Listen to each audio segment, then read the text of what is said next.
obrigado, Sr. Presidente, Sr. Ministro, Srs. Deputados, Srs. restantes membros do Governo. É com muito gosto que cá o temos na Comissão e vou questioná-lo sobre dois grandes grupos de questões, sobre a Lei da Programação Militar e sobre as questões relativamente à gestão dos diferentes quadros de pessoal e expectativas relativamente ao quadro pessoal que temos em cima da mesa.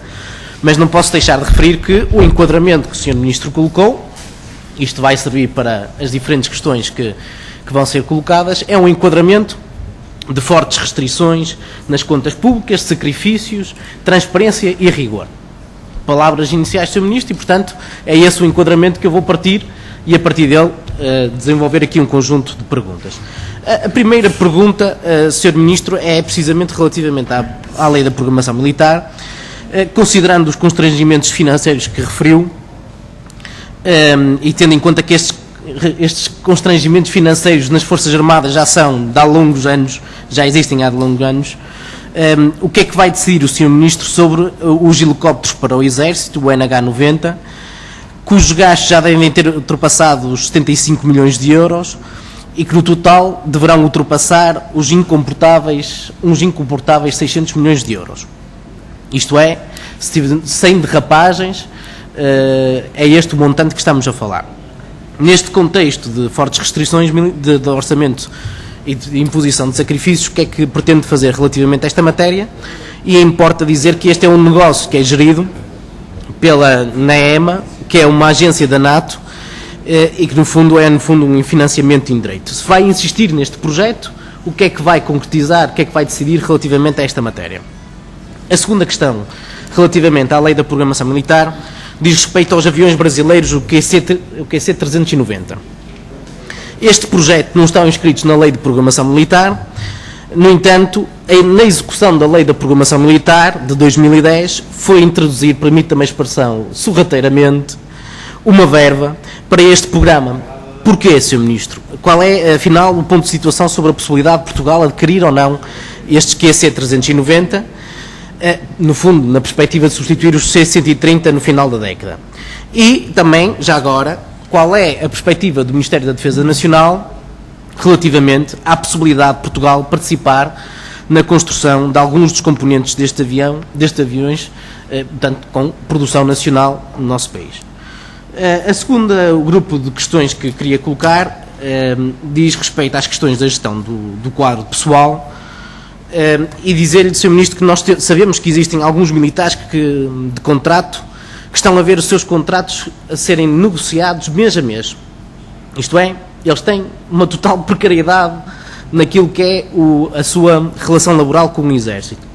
E a pergunta que lhe queria deixar era como é que é possível definir um sistema de forças nesta situação e como é que é possível ter nas Forças Armadas militares motivados, tendo em conta esta situação de contratos negociados mês a mês. Segunda questão, segundo grupo de questões dentro destas questões do pessoal, que diz respeito a todo o enquadramento do congelamento das promoções. Aliás, o Sr. Ministro, a este propósito, diz que o país não comporta as promoções e, portanto, e também falando da necessidade de redução do pessoal, portanto, há uma necessidade de reduzir o número de militares que estão contratados.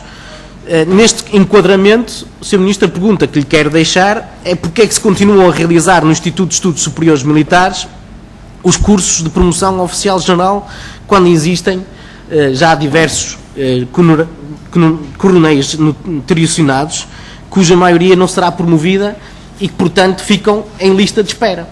Portanto, promover este tipo de cursos, que cria expectativas nas pessoas que concorrem, que fazem a sua formação, e depois, ao mesmo tempo, termos limitação, congelamento destas carreiras, é claramente um erro, ou pelo menos importa esclarecer, Sr. Ministro, qual é o objetivo da manutenção destes mesmos cursos, tendo em conta estes mesmos constrangimentos. Segunda questão, sobre ainda este aspecto, é porque é que entraram mais de 200 jovens para as academias, para frequentarem o curso de oficiais, com que base, com que critérios ou estudos, tendo em conta também este contexto que está colocado em cima da mesa.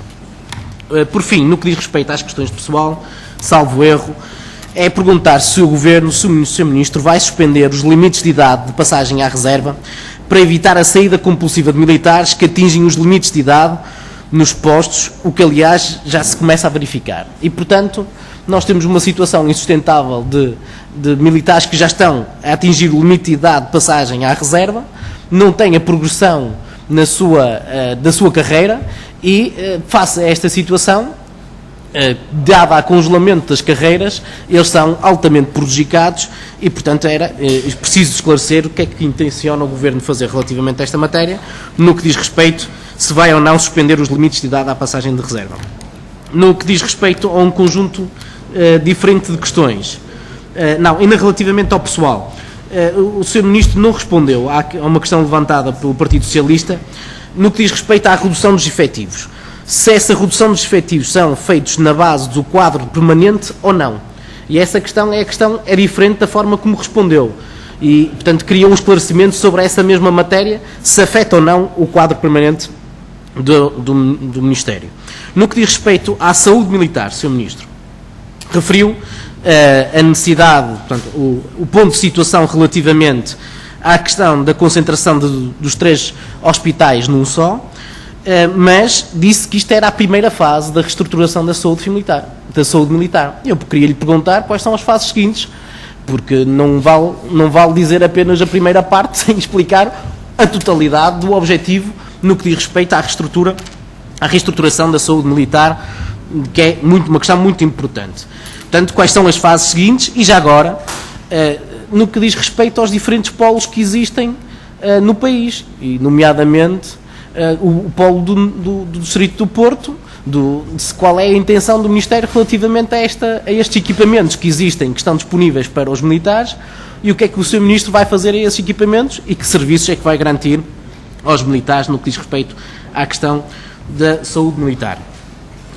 No que diz respeito, então, às questões das unidades fabris, o Sr. Ministro referiu que, referindo-se às questões do ensino, que o país não se padece com luxo de dispersão de meios, mas nada disso relativamente às unidades fabris. É verdade que esclareceu a questão, deu a sua opinião, e não vou reiterar a pergunta sobre a questão dos taleiros navais de Viana. Está respondida? Está respondida. Mas, relativamente às restantes unidades fabris, qual é o objetivo, qual é a intenção do Governo relativamente a estas unidades, tendo em conta as necessidades do Exército e as perspectivas até de produção nacional que se podiam colocar em cima da mesa com estas unidades fabris, e qual é a perspectiva do Ministério relativamente a esta questão.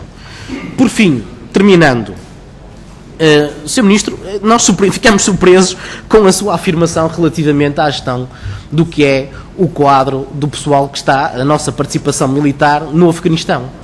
O Sr. Ministro fala de um contexto de contenção de contas públicas, que estão a ser exigidos sacrifícios a todos os portugueses, mas vem aqui anunciar que vai manter a participação no quadro do Teatro de Operações no Afeganistão para além de 2014.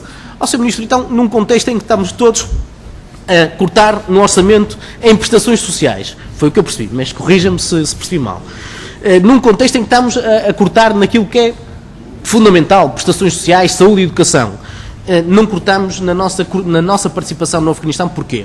Aliás, é um quadro em que está toda a gente a sair, todos os restantes países estão a sair da participação do Afeganistão e, portanto, não percebemos essa mesma intenção. Mas pedi-lhe o esclarecimento do Sr. Ministro, qual é o gasto, qual foi o montante que gastamos com a nossa intervenção, a participação na intervenção da NATO no Afeganistão, e qual é o montante que prevê gastar para 2012 neste mesmo teatro de operações.